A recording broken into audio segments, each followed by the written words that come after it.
কেমন আছেন সবাই? আশা করছি ভালো আছেন। আজ আমি আমার 6 মাস বয়সী মেয়ে কীভাবে সারাদিন সব কিছুতে অ্যাক্টিভ থাকে, কিভাবে খেলা করে তা নিয়েই বলবো।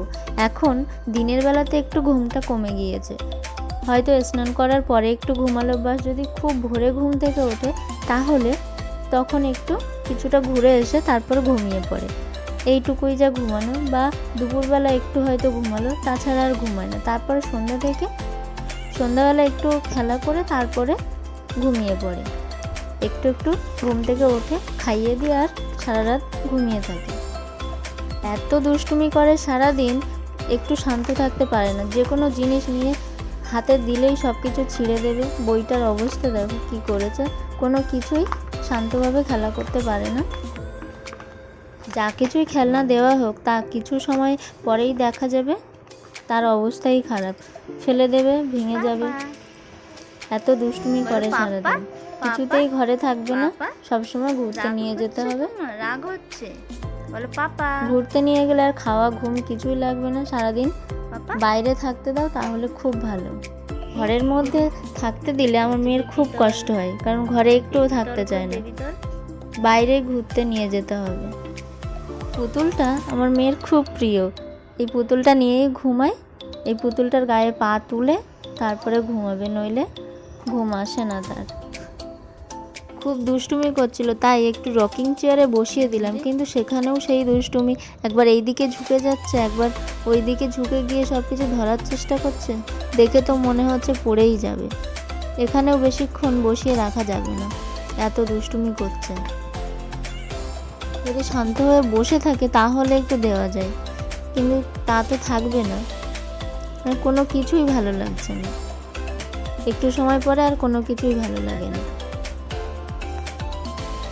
কি দুষ্টুমি করছে দেখো।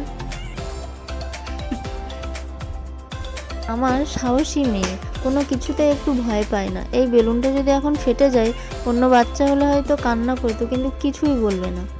আর এই বেলুনটা ফাটানোর জন্যই চেষ্টা করছে, ওটা হাতে পেলেই এক্ষুনি ফাটিয়ে দেবে, সেই জন্যই নেওয়ার চেষ্টা করছে। একটুও ভয় পায় না কোনো কিছুতেই। এখন একটা নতুন জিনিস শিখেছে, তা হলো সোনা তো পাপার আদরের মেয়ে, তাই পাপা যদি একটু জোর করে বলে যে ও মেয়ে, বা এরকম কিছু বলে, তখন একটু ঠোঁট ফোলাতে শিখেছে। অভিমানী মেয়ে আমার মেয়ে, এত দুষ্টু হয়েছে যে যা কিছুই সামনে দেওয়া হোক না কেন সেটা আগে গালে দেওয়ার চেষ্টা করবে। তাই বেলুনটা একটু ধুয়েও দিয়েছি, তবু আমি ওকে গালে দিতে দিচ্ছি না। কিন্তু ও বেলুন নিয়ে খেলা করতে খুবই পছন্দ করে। একটু সময় পরেই দেখা যাবে এটা আর নেই।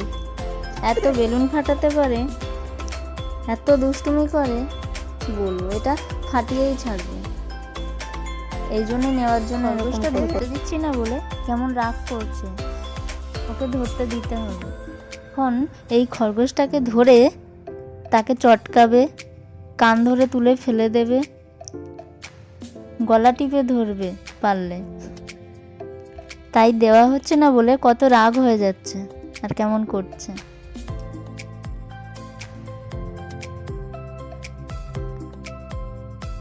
বেবিদেরকে সবসময় খুশিতে রাখুন এবং হাসানোর চেষ্টা করুন।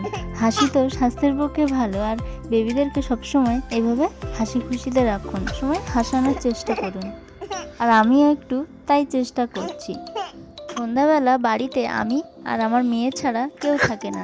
এই সময়টা সবাই বাইরে কাজে ব্যস্ত থাকে, তাই আমি আমার মেয়ের সাথেই গল্প করি, এভাবে খেলা করি, মজা করি, করে সময়টা কাটানোর চেষ্টা করি। তারপরে কিছুটা সময় পরে সবাই বাড়িতে চলে আসে। আমি আমার মেয়ের সাথে মজা করে থাকি।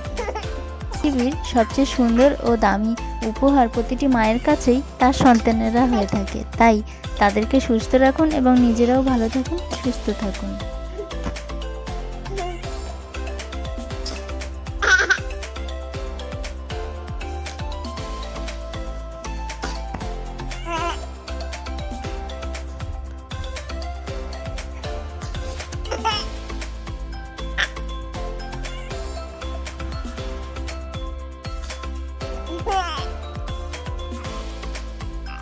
Yeah.